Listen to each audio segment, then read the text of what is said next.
Coherent source, यहाँ पे मैं दो वेव्स का इंटरफेरेंस ले रहा हूँ जो है y1, सपोज मेरे पास एक वेव है y1, इसकी इक्वेशन है y1 equal to a1 sine omega 1 t plus K x1, y2 equal to a2 sine omega 2 t plus K x2। अब इन दोनों वेव्स का मैं फेज डिफरेंस देता हूँ, ये मतलब ये दोनों वेव चल के आ रही किसी पॉइंट पे मिली, तो इनका फेज डिफरेंस क्या होना चाहिए जो है फाई इक्वल टू क्या हो गया omega 2 minus omega 1 T plus K x2 minus x1। ये फेज हो गया इस वेव का, ये हो गया फेज, इनका डिफरेंस मैंने लिया है, तो ये कैलकुलेट करके मेरे पास आ रहा जो है phi equal to x2 minus x1 के, x2 माइनस x1 को डेल्टा x ले लिया, delta x 2 pi upon lambda के की जगह रख दिया, तो फाइनली मेरे पास क्या आ गया 2 pi upon lambda delta x क्या हो गया पाथ डिफरेंस हो गया जो है। ये ऐसे जैसे ये एक वेव चल के आ रही इस पॉइंट पे मिली, इस पे चली, पी पे इनका इंटरफेरेंस हो गया जो है, इंटरफेरेंस मतलब दो वेव्स का जो है मिलने के बाद क्या इफेक्ट आ रहा है उनका जो है वो इंटरफेरेंस हो गया जो।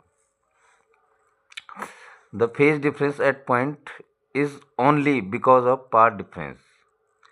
इसका मतलब क्या हो गया कि अगर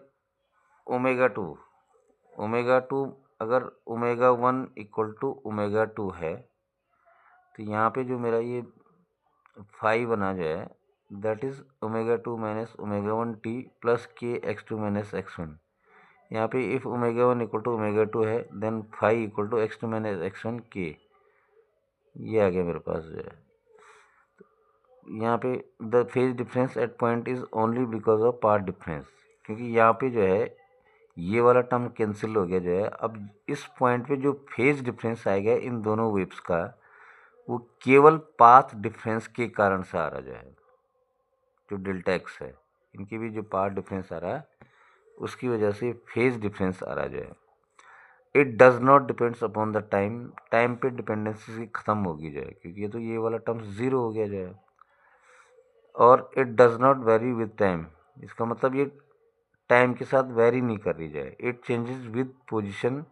ये केवल पोजीशन के साथ चेंज हो रही है, 2 pi upon lambda delta X which is suitable condition to see the interference pattern. मतलब ये सुटेबल कंडीशन है। अब क्यों है ये सुटेबल कंडीशन, उसके लिए हम देख लेते हैं जो है। अगर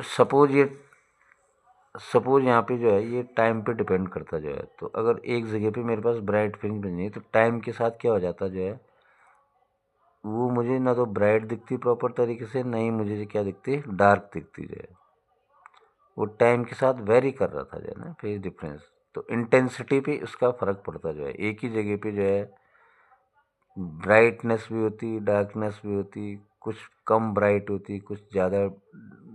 ब्राइट होती, इस तरह से मेरे पास क्योंकि टाइम के साथ डिपेंडेंस हो रही है एक पर्टिकुलर प्लेस पे जो है, एक पर्टिकुलर पॉइंट पे जो है। इस हिसाब से डेफिनेशन बन गई है कि new definition of coherent source, the two sources